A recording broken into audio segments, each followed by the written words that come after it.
Hey folks, this is ioEther and we're back with some more World of Tanks. As you can see, this is Buraz in his KV-2. This is a tier 6 game on Kharkov. And yeah, if you want to kill the KV-2, it's really quite easy. You know, just shoot it anywhere except for the gun mantle. And if he's angled, then maybe don't shoot him in the upper places. Other than that, you're going to have a really easy time killing this thing. So, wait a second. I see something wrong with this tank. This is a KV-2. Why have you do you have the T-150 gun on it? I assume that's the T-150 gun. I don't actually know because I've never actually seen it on a KV-2, so I can't actually. But I'm fairly certain that's not the. Well, I know it's not the KV-2 gun. So I'm fairly certain that's the T-150 gun. So this is going to be an interesting replay. Now, before we get started. Ooh, wait, it looks like we're going to actually shoot a T-34 on the move. Nope, I won't. So, before I get started, as always, if you think this is an MVP-worthy game, then please do hit that like button. If you think I deserve more subscribers, then please share this. And in all things, thank the Patrons for they are awesome.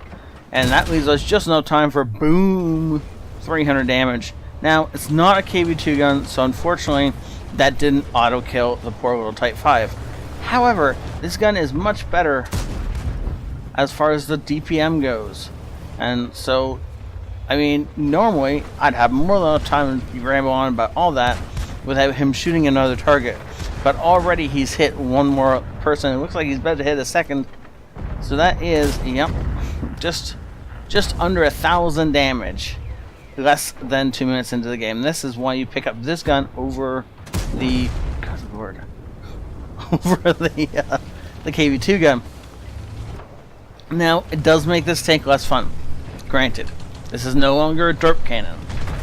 He has to actually aim this thing. He can't be like the other guy on the other team where he just goes around corners, points his tank in the general direction, and pulls the trigger and gets kills.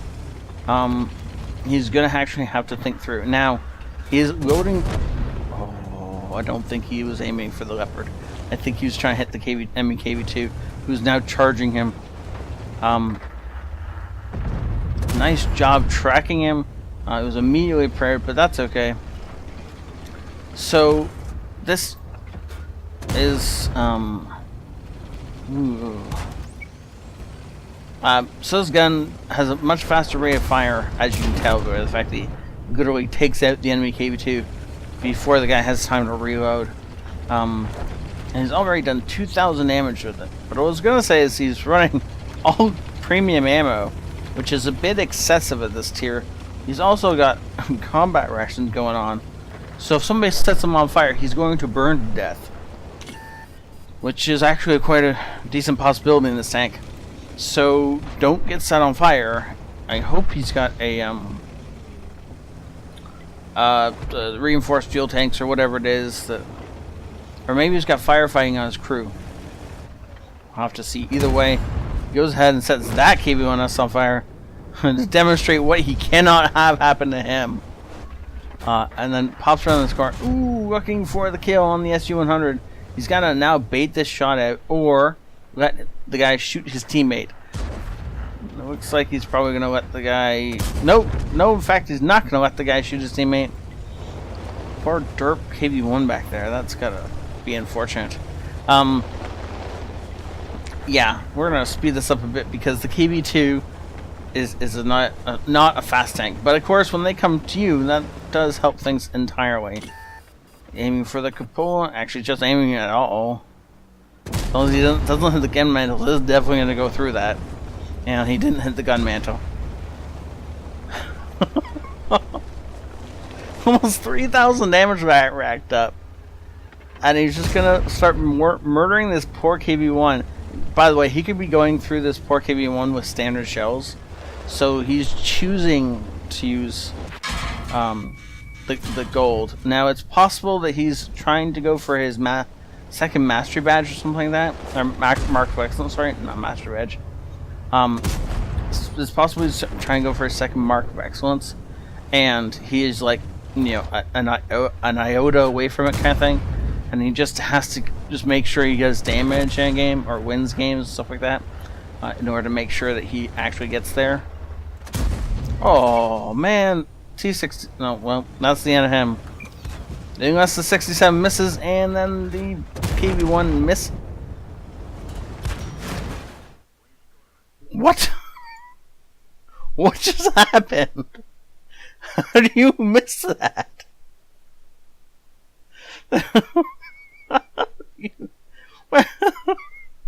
What? What? So, apparently instead of the T-67 just stopping back here, which would be perfectly acceptable and aiming, maybe he bounces a shot.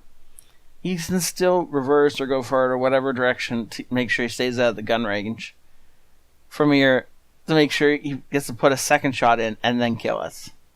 But no, instead he charges a KV-2 it's not even like he's the last player left on our team, by the way.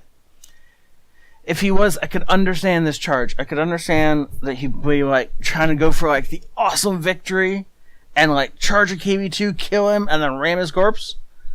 No, he's just going for a kill. There's still a 59-16 he's going to have to kill after this. And instead of aiming, he just bounces one off.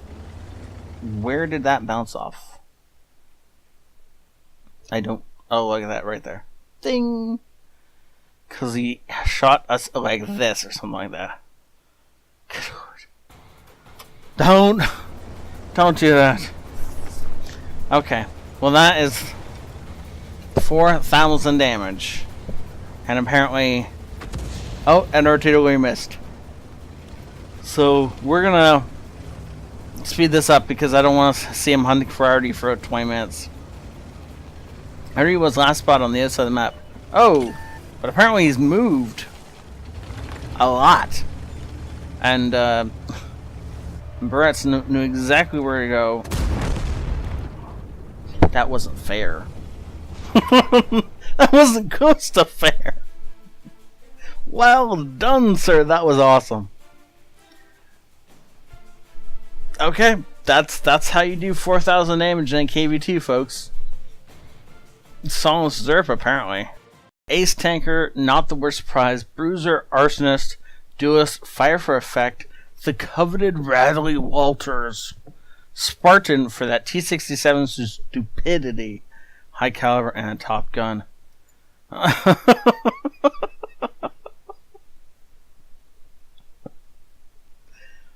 Oh, yeah.